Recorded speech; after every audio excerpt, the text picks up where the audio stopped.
Hello friends, welcome back to my YouTube channel Shiksha digital studio. अपने पिछले video में हमने देखा था तुगलक वंश की स्थापना तथा उसके प्रथम सुल्तान गयासुद्दीन तुगलक के विषय में। इस वीडियो में हम बात करने वाले हैं मोहम्मद बिन तुगलक के विषय में, जो तुगलक वंश का द्वितीय शासक है। लेकिन वीडियो में आगे बढ़ने से पहले अगर अभी तक आपने मेरे चैनल को सब्सक्राइब नहीं किया है तो इसे सब्सक्राइब करें, शेयर करें तथा बेल आइकन प्रेस करना बिल्कुल ना भूलें, जिससे आपको मेरे आगे आने वाले सभी वीडियोस की नोटिफिकेशन प्राप्त हो सके। तो चलिए शुरू करते हैं आज का वीडियो। मोहम्मद बिन तुगलक। मोहम्मद बिन तुगलक तुगलक वंश का द्वितीय शासक था, जो अपनी भिन्न भिन्न योजनाओं के लिए इतिहास में काफ़ी प्रसिद्ध है। तो देखते हैं इसके बारे में। तो इसका मूल नाम था वो था मलिक फखरुद्दीन या फिर जौना खां। इसके अलावा इसके पिता यानी कि गयासुद्दीन तुगलक ने इसे उलूग खां की उपाधि भी प्रदान की थी। इसके अलावा इसने आमिर उल मोमिनीन की उपाधि स्वयं धारण की थी और ये अपने आप को जिल्लिला भी कहता था। इसके बारे में जानकारी के स्रोत की बात करें तो तारीख फिरोज शाही जो बर्नी की पुस्तक है उससे इसके बारे में जानकारी प्राप्त होती है। साथ ही साथ जो रेहला है इब्न बतूता की पुस्तक, उससे भी इसके विषय में जानकारी मिलती है। आगे देखते हैं। द्वितीय यजीद एक निरंकुश शासक और विधर्मी, इसको इसामी ने कहा है। आगे विपरीत तत्वों का मिश्रण तथा सृष्टि का आश्चर्य बर्नी इसको कहता है। इसके अलावा मोहम्मद तुगलक में पागलपन का कुछ अंश था, ऐसा एल्फिंस्टन ने कहा है। सबसे ज्यादा नम्र और ऐसा मनुष्य जो सदा ठीक व सच्चा करने के लिए तत्पर और उत्सुक रहने वाला हो, ऐसा इब्न बतूता इसके बारे में कहता है। आगे देखते हैं। आगे है खूनी रक्त और रक्त पिपासु दैत्य, ऐसा इसको इसामी ने कहा है। मोहम्मद बिन तुगलक अरबी, फारसी, गणित, नक्षत्र विज्ञान, भौतिक शास्त्र, तर्कशास्त्र तथा चिकित्सा शास्त्र का ज्ञाता था। यानी कि कुल मिला के ये बहुत ही ज्यादा इंटेलिजेंट व्यक्ति था। लेकिन समय के हिसाब से परिस्थितियां कुछ सही नहीं थी। वह एक अच्छा कवि और सुलेखक भी था। साथ ही साथ इब्न बतूता उसकी मुक्त हस्त उदारता की प्रशंसा भी करता है। वह निर्विरोध शासक के रूप में सत्ता प्राप्त किया था, क्योंकि सत्ता प्राप्ति के लिए उसका कोई प्रतिद्वंदी नहीं था। आगे देखते हैं। वह कहता है, मेरी स्नेहपूर्ण दृष्टि में मेरे साम्राज्य का प्रत्येक वृद्ध पुरुष मेरे पिता के समान है और प्रत्येक युवक बहराम खां के समान मेरा भाई है, ऐसा मोहम्मद बिन तुगलक का कथन है। दिल्ली के संत जो शेख शिहाबुद्दीन थे, उनको इसने दीवाने मुस्तकराज, जो इसने एक नया विभाग बनाया था कृषि के लिए, दीवाने मुस्तकराज, उसका प्रधान नियुक्त किया था। आगे उसका जो राजत्व सिद्धांत था वो निरंकुशता पर आधारित था और उसने स्वयं को खलीफा की उपाधि आमिर उल मोमिनीन प्रदान की थी। यानी कि अपने आप ही उसने एक उपाधि धारण की थी। उसने अपने सुल्तान पद की किसी भी खलीफा से कोई स्वीकृति प्राप्त नहीं की थी और ना ही उसने कभी अपने सिक्कों पर किसी खलीफा का नाम अंकित करवाया था। और आप जानते हैं कि ऐसा करने वाला अलाउद्दीन खिलजी भी था, क्योंकि उसने भी खलीफा से अपने पद की जो मान्यता थी उसको लेना जरूरी नहीं समझा था। आगे क्या, बलबन की भांति वह भी सुल्तान ईश्वर की प्रति छाया है, यानी कि जिल्ले इलाही है, इसमें विश्वास करता था और उसने अपने सिक्कों पर जिल्ले इलाही खुदवाया भी। अलाउद्दीन की भांति शासन कार्य में उसने उलेमा वर्ग का जो हस्तक्षेप था उसको स्वीकार नहीं किया था। न्याय विभाग की बात करें तो न्याय विभाग पर उलेमा वर्ग के आधिपत्य को इसने समाप्त कर दिया, अर्थात जो उलेमा वर्ग था उसको भी न्याय के दायरे में लेकर आया। यानी कि उसकी दृष्टि में राज्य का कानून ही सर्वोपरि था, कोई व्यक्ति या फिर पद नहीं। आगे देखते हैं। उसने खलीफा के लिए मुकदमों को भेजना रोक दिया, लेकिन इन सब के कारण क्या हुआ, जो उलेमा थे वो उसके विरोधी बन गए। यानी कि उलेमा की विरोधी भावना और जनता में असंतोष की भावना बढ़ गई। बाद में इसने क्या किया, उलेमा वर्ग से समझौता कर लिया और अपने सुल्तान पद की स्वीकृति के लिए मिस्र के खलीफा से प्रार्थना भी की। उसके बाद 1343 ईस्वी में अल हकीम द्वितीय से इसने अपने पद की स्वीकृति प्राप्त की और खलीफा ने जो दूत इसके पास भेजा था, दूत हाजी सईद सरसरी, उसका इसने भव्य स्वागत अपने दरबार में किया। आगे देखते हैं। दिल्ली सल्तनत में सर्वाधिक विस्तृत साम्राज्य की बात करें तो वो मोहम्मद बिन तुगलक का ही था। इसके साम्राज्य में कुल 23 प्रांत थे, यानी कि 23 प्रांतों में इसका साम्राज्य बटा हुआ था। धर्मनिरपेक्ष शासन करने का यह प्रयास करता है, क्योंकि इसने धर्म को राजनीति से अलग रखा। ऐसा ही अलाउद्दीन खिलजी ने भी किया था। आगे इसके बारे में एक कथन है कि जब उसने राजसत्ता पाई तो वह शरीयत के नियमों और आदर्शों से काफी स्वतंत्र था, ऐसा बर्नी इसके बारे में कहता है। आगे है, वह पहला सुल्तान था जिसने हिंदुओं के साथ साथ अन्य निम्न कुलों और जातियों के लोगों को भी उच्च पद प्रदान किए थे। आगे, भारत के बाहर चीन, इराक, सीरिया, ख्वारिज्म आदि से संबंध भी स्थापित किए थे। उसने सती प्रथा को रोकने का भी प्रयास किया। आगे साईराज उसका एक हिंदू मंत्री था जिसे उसने अजीमुस सिंध की उपाधि प्रदान की थी। इसके अलावा होली में भाग लेने वाला वह दिल्ली का प्रथम शासक था। जैन मंदिरों एवं संतों को भू अनुदान इसने दिया। इसके अलावा जैन विद्वान जिन प्रभु सूरी को इसने 1000 गायें भी दान में दी थी। एक अन्य जैन विद्वान जम्बू जी को भी इसने भेंट दी थी। आगे बात करें तो जैन विद्वान राजशेखर को उसका संरक्षण प्राप्त था, यानी कि इसके दरबार में वह रहते थे और वह पालीताना या पालियाना स्थित सज्जन्य मंदिर भी गया था, यानी कि कुल मिला के ये अच्छा शासक था। दिल्ली का प्रथम सुल्तान था जो ख्वाजा मोइनुद्दीन चिश्ती की दरगाह अजमेर गया और साथ ही साथ सलार मसूद गानी का जो मकबरा बहराइच में है वहां पर भी गया। उसने कई मकबरे और मजारों का निर्माण भी कराया। देखते हैं कौन कौन सी मज़ारें इसने कहाँ कहाँ पर बनवाई। तो मीर मुल्हिम की जो मज़ार थी वो इसने बदायूं में बनवाई। शेख निज़ामुद्दीन औलिया की मज़ार दिल्ली में बनवाई। इसके अलावा शेख रुकनुद्दीन मुल्तान में, शेख अलाउद्दीन अजोधन में। इसके अलावा भी कई सारे निर्माण इसने कराए। आगे देखते हैं शेख नसरुद्दीन चिरागे दहलवी उसके विरोधी थे, यानी कि उसे पसंद नहीं करते थे। इसके अलावा इसामी तथा बर्नी ने उसे अधर्मी कहा है। आगे इसकी योजनाएं हैं, जिन योजनाओं के लिए ये काफ़ी इतिहास में फेमस है उनको देखते हैं। तो जो बर्नी है, बर्नी ने इसकी 5 योजनाओं की जानकारी प्रदान की है। तो योजनाएं कौन कौन सी हैं? पहली है दोआब में राजस्व में वृद्धि की गई। दूसरा राजधानी परिवर्तन। तीसरा सांकेतिक मुद्रा। चौथा खुरासान का अभियान और 5वां कराचिल का अभियान। एक एक करके आगे सबके बारे में डिटेल से देखते हैं। तो सबसे पहले देखते हैं दोआब में कर वृद्धि। 1325 ईस्वी में उसने क्या किया? दोआब में, दोआब 2 नदियों के बीच का एक ऐसा क्षेत्र था जो बहुत ही उपजाऊ था, यानी कि वहां से ज्यादा कर लिया जा सकता था। तो इसने भी वही सोच के 1325 में दोआब में कर वृद्धि की। उसके बाद देखते हैं इसके बारे में। तो ये क्या था? अलाउद्दीन के बाद दूसरा शासक था जिसने भू राजस्व पर ध्यान दिया और दोआब के महत्व को समझा। लगान वसूलने वाले कर्मचारियों के कार्यों के निरीक्षण करने के लिए इसने सत्ताधिकारी नामक एक अधिकारी की नियुक्ति भी की। इसके अलावा 100 गांवों का लगान वसूल करने वाला जो अधिकारी था उसे सादा या फिर 100 कहते थे, उसकी नियुक्ति की। आगे देखते हैं एक अधिकारी इसने आमिराने सदा की भी नियुक्ति की जिसका काम शांति व्यवस्था करना था और इसके ऊपर जो नियंत्रण रखता था वो सत्ता अधिकारी रखता था। दोआब क्योंकि उपजाऊ प्रदेश था इसलिए 1/10 से 1/20 की जो लगान वृद्धि थी वो यहाँ पर की गई। नए कर अबवाब भी इसने लगाए। उपज का आकलन वास्तविक उपज के आधार पर ना होकर मानक उपज के आधार पर किया जाता था। अब क्या हुआ? जिस टाइम पे इसने जो दोआब था, दोआब में कर वृद्धि की, तो उस टाइम पे क्या हुआ? दुर्भाग्य से कर वृद्धि के समय ही अकाल पड़ गया। 7 वर्ष तक किसानों की स्थिति अत्यंत दयनीय हो गई। लगान फिर भी सख्ती से वसूला गया। किसानों ने विद्रोह कर दिया, फसलों में आग लगा दी, अधिकारियों की हत्याएं कर दी गईं, विद्रोह फैल गया। लेकिन बाद में इस विद्रोह को कठोरतापूर्वक दमन कर दिया गया। बाद में इसने खेती में सुधार करने के लिए काफी कुछ कार्य भी किए। इसके बाद इसके बारे में बर्नी लिखता है कि हजारों व्यक्ति मारे गए। जब उन्होंने बचने का प्रयास किया तो सुल्तान ने आक्रमण करके जंगली जानवरों की भांति उनका शिकार किया।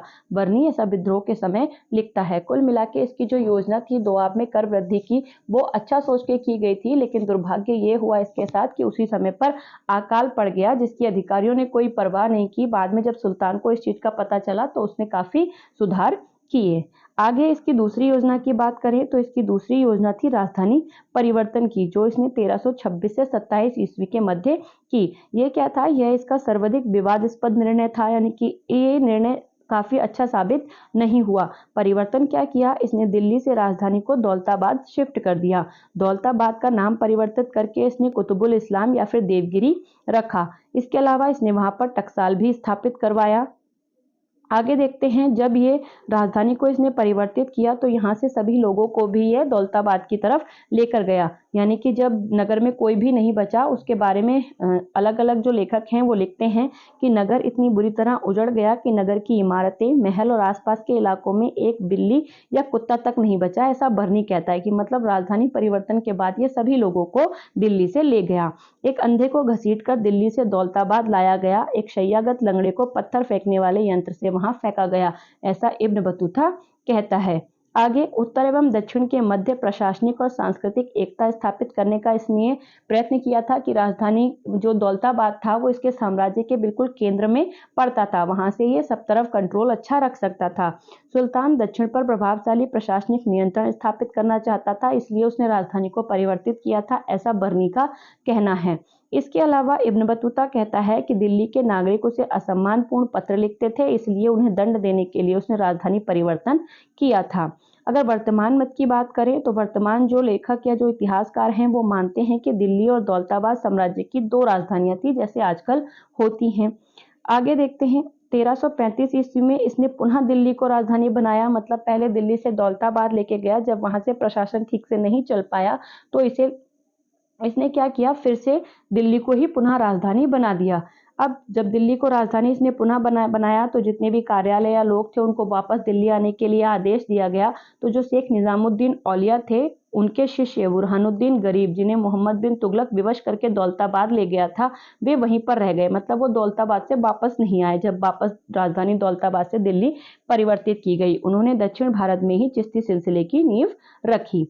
आगे फुतुहुस सलातीन का जो लेखक है इसामी, उसने भी राजधानी परिवर्तन के समय दौलताबाद वो भी गया था, लेकिन वो भी वापस नहीं आया, और जो बहमन शाह था, बहमनी साम्राज्य का जो शासक था, उसके संरक्षण में ही रह गया, और वहीं पर उसने अपनी पुस्तक फुतुहुस सलातीन लिखी, जिसमें उसने एमबीटी यानी कि मोहम्मद बिन तुगलक के बारे में काफी कुछ बुरा लिखा। मोहम्मद बिन तुगलक को इसामी ने इस्लामी दुनिया का सबसे बड़ा बुद्धिमान मूर्ख भी कहा, यानी बहमन शाह की प्रशंसा की उसने अपनी पुस्तक में, और मोहम्मद बिन तुगलक की जो बुराइयां थी वो की। इसके अलावा इसकी तीसरी योजना थी सांकेतिक मुद्रा का प्रचलन, जो ये 1328 से लेकर 30 ईस्वी के मध्य करता है। इसमें इसके बारे में देखते हैं तो इल्तुतमिश के पश्चात मुद्रा व्यवस्था में उल्लेखनीय परिवर्तन करने वाला भी ये पहला शासक था। इसने दोकानी नामक एक नया सिक्का चलाया, दीनार नामक स्वर्ण मुद्राएं चलाईं, 140 ग्रेन का अदली सिक्का चलवाया। पहला शासक था जिसने सिक्कों पर कलमा खुदवाना बंद कर दिया। पहले सिक्कों पर कलमा खुदवाया जाता था, लेकिन इसका मानना था कि सिक्के सभी लोगों के हाथों से होकर गुजरते हैं, इसलिए वो अपवित्र हो जाता है, इसलिए इसने सिक्कों पर कलमा खुदवाना बंद कर दिया। सांकेतिक मुद्रा के रूप में इसने चांदी के सिक्के के स्थान पर कांसे का सिक्का प्रचलित किया। प्रतीक या सांकेतिक मुद्रा पर अरबी तथा फारसी दोनों ही भाषाओं में कुछ लेख लिखे गए थे। सुल्तान विदेशी राज्यों को जीतना चाहता था, इसलिए उसने धन की आवश्यकता थी, और इसलिए उसने जो सांकेतिक मुद्रा थी उसको चलाया ताकि वो सोने चांदी की बचत कर सके, ऐसा बर्नी का मानना है। आगे 14th सेंचुरी में क्या था, पूरे विश्व में चांदी की कमी हो गई थी, इसलिए उसने कांसे का सिक्का जारी किया, ऐसा नेल्सन राइट का मानना है। उसने चीन तथा ईरान से इसकी प्रेरणा ली थी। आगे देखते हैं, सिक्के बनाने की जो कला थी वो साधारण थी, उस पर कोई सरकारी नियंत्रण नहीं था, मतलब कोई भी ऐसा सरकारी चिन्ह या मोहर नहीं थी जो सिर्फ सरकारी लोग ही प्रयोग कर सकते थे, इसलिए लोग सिक्कों को घरों में ढालने लगे थे। इसी उसमें बर्नी कहता है कि प्रत्येक हिंदू का घर टकसाल हो गया था। ऐसे बर्नी का मानना है कि लोग, मतलब जो हिंदू लोग थे, वो घरों में ही सिक्के ढालने लगे थे। बाद में जब मुद्रा बहुत ज़्यादा हो गई, मतलब सिक्के बहुत ज़्यादा हो गए, तो उनके जो वैल्यू थी वो कम हो गई। बाद में इसने क्या किया, इस योजना को समाप्त करके जो सांकेतिक मुद्रा या कांसे के सिक्के थे उनके बदले में सोने चांदी के सिक्के दिए गए, जिससे क्या हुआ, कांसे के बदले जब सोने चांदी के सिक्के बदले गए तो जिससे राजकीय खजाने पर भार पड़ा, यानी कि राजकीय खजाने में सोने और चांदी की कमी हो गई। इसके अलावा एडवर्ड टॉमस ने इसे धनवानों का राजकुमार भी कहा है। आगे देखते हैं, इसकी चौथी और पांचवी जो योजना थी, खुरासान तथा कराचिल का अभियान, जो 1337 से 38 ईस्वी तक चली। तो सबसे पहले देखते हैं खुरासान अभियान। इस योजना के लिए मोहम्मद बिन तुगलक ने क्या, एक विशाल सेना संगठित की थी, यानी कि बहुत बड़ी सेना का निर्माण किया। सेना को पहले से ही 1 वर्ष का अग्रिम वेतन दे दिया गया। मध्य एशिया में आई शून्यता का फायदा उठाना चाहता था। अब इसने खुरासान अभियान क्या था, उस समय मध्य एशिया में कुछ ऐसी परिस्थितियां बनी हुई थी कि वहां पर जो राजनीति थी वो स्थिर नहीं थी, तो वहां की शून्यता का जो फायदा था ये उठाना चाहता था, यानी कि वहां तक अपने साम्राज्य का विस्तार करना चाहता था। लेकिन इससे पहले कि ये पूरी तैयारी करके वहां से निकल पाता, मिस्र और ईरान में संधि हो गई और इसे अपनी योजना त्यागनी पड़ी। सेना को बाद में भंग कर दिया गया और जो आर्थिक स्थिति थी वो दुर्बल हो गई, क्योंकि 1 साल का एडवांस वेतन उनको दे चुके थे। इसके अलावा जब सैनिकों को उनकी जॉब से निकाल दिया गया तो उन सैनिकों में भी असंतोष पनप गया। आगे जो दूसरा अभियान था इसका कराचिल अभियान, उसके बारे में देखते हैं। कराचिल अभियान ये हिमालय की तराई का क्षेत्र था, इसने वहां पर आक्रमण करने की सोची। उसके लिए सेना को बनाया। सीमावर्ती क्षेत्रों पर प्रभाव सुदृढ़ करने के उद्देश्य से उसने इस योजना को या इस अभियान को शुरू किया था। लेकिन क्या हुआ, उसी समय पर वर्षा आ गई। वर्षा ऋतु के कारण सेना में बीमारी फैल गई और केवल 10 व्यक्ति ही शेष बचे। क्या था, जिस एरिया में इसके सैनिक रहने के आदी थे, पहाड़ों में वैसा मौसम उन्हें मिला नहीं जिससे वो मतलब वहां पर सर्वाइव नहीं कर पाए, और केवल 10 व्यक्ति ही शेष बचे। आगे इसके बारे में कुछ और फैक्ट देखते हैं। मोहम्मद बिन तुगलक पहला शासक था जिसने अकाल पीड़ितों की सहायता की तथा अकाल संहिता तैयार करवाई। कृषकों को खेती के लिए तकाबी या फिर सौंदर्य ऋण, जो एडवांस ऋण दिया जाता था, वो प्रदान किया। अकाल के दौरान या फिर जो प्लेग महामारी फैल गई थी उसके दौरान मोहम्मद बिन तुगलक दिल्ली छोड़कर शाही शिविर में ही रुका था। 80 किलोमीटर दूर गंगा के किनारे स्वर्णद्वारी नामक एक शाही शिविर इसने लगवाया, जो कि कन्नौज के निकट था, और 2 साल तक ये बीमारी की वजह से वहीं पर रहा। जब ये वहां से लौटकर आया तो लौटकर इसने कृषि विस्तार एवं सुधार के लिए नया विभाग दीवाने अमीर कोही की स्थापना की थी। पहला शासक था जिसने फसल बदलाव के आधार पर कृषि कराई, यानी कि फसल चक्र की शुरुआत करने वाला यह पहला शासक था। जौ के बदले गेहूं लगाया, गेहूं के बदले गन्ना, गन्ना के बदले अंगूर तथा खजूर, ऐसा बरनी का कथन है।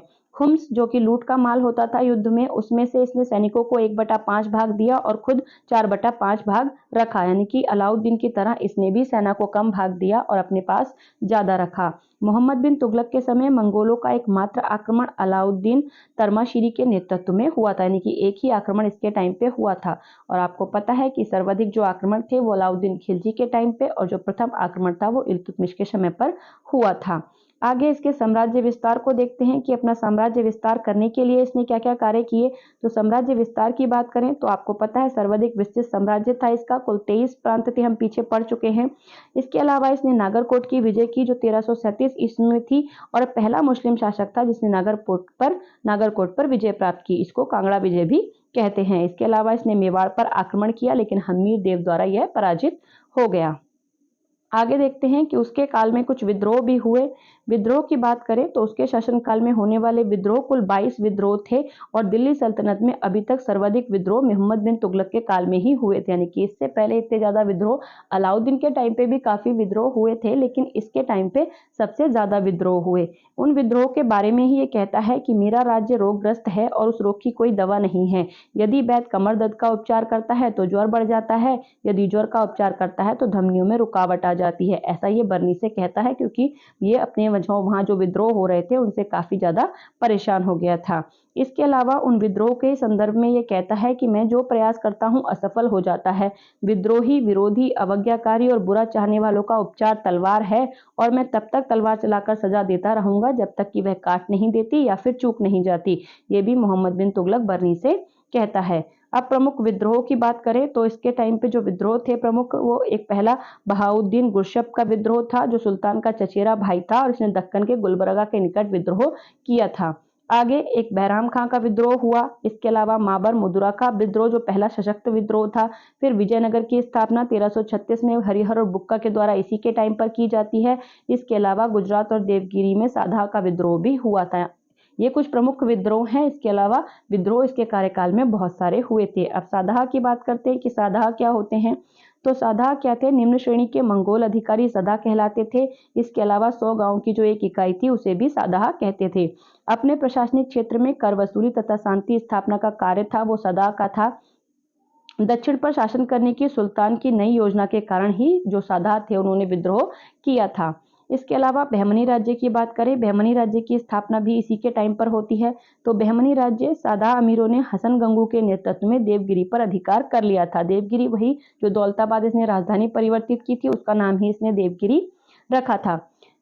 फिर 1347 ईस्वी में हसन गंगू ने अलाउद्दीन बहमन शाह की उपाधि धारण करके बहमनी साम्राज्य की स्थापना की थी। वही हमने देखा कि जो इसामी था वो ये बहमन शाह के संरक्षण में रहकर ही वहां पर फुतूह सलातीन लिखता है, जिसमें वो मोहम्मद बिन तुगलक की काफी बुराइयां लिखता है, और पहले वो इसी के राज्य में रहता था। राजधानी परिवर्तन के समय वह दौलताबाद चला जाता है।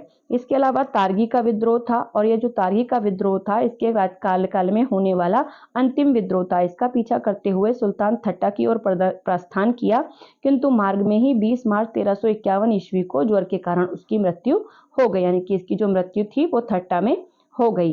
राजा को अपनी प्रजा से और प्रजा को अपने राजा से मुक्ति मिल गई, ऐसा बदायूनी का कथन है इसकी मृत्यु पर। आगे अंततः लोगों को उससे मुक्ति मिली और उसे लोगों से, यह ऐसा बरनी का कथन है। आगे देखते हैं, मोहम्मद बिन तुगलक के काल में चीन से मंगोल सम्राट तोमर तिगुन का एक शिष्टमंडल 1341 ईस्वी में हिमाचल प्रदेश के बौद्ध मंदिरों को देखने भी आया था। भारत आने वाले सभी विदेशियों को उसने अजीज की उपाधि प्रदान की थी। बरनी 17 वर्ष तक उसके संरक्षण में रहा। उसके संरक्षण में बद्र-ए-चास ने सुल्तान की प्रशंसा में कसीदों की रचना की थी। आगे देखते हैं, बद्रे चाँद की जो पुस्तक थी शहनामा मोहम्मद बिन तुगलक को ही समर्पित है। इसके अलावा 1346 में उसने दिल्ली में एक मदरसा बनवाया और उसी के पास एक पुस्तकालय में कांगड़ा विजय से जो पुस्तकें उसने प्राप्त की थी उनको वहां पर रखा गया। इसके बाद अलावा अदलाबाद का जो किला था उसका निर्माण भी मोहम्मद बिन तुगलक ने ही कराया। इसके अलावा जहांपना नगर जिसे चौथी दिल्ली के रूप में जाना जाता है उसका निर्माण भी इसने कराया था। उसके दरबार में कुल 1200 गायक रहते थे। चित्रकार शाहपुर ने उसके दरबार में एक संगीत गोष्ठी का चित्रण किया है। मोहम्मद बिन तुगलक ने एक वस्त्र निर्माणशाला की भी स्थापना की जहां 400 जुलाहे कार्य करते थे। इसके अलावा जो इब्न बतूता था मोरक्को का निवासी, वो इसी के शासनकाल में भारत आया था 1333 ईस्वी में, तथा जो मोहम्मद बिन तुगलक था उसने इब्न बतूता को काजी के पद पर नियुक्त किया था और कुल 8 वर्षों तक वह इस पद पर कार्यरत रहा था। 1442 ईस्वी में मोहम्मद बिन तुगलक ने ही उसे चीन भेजा था।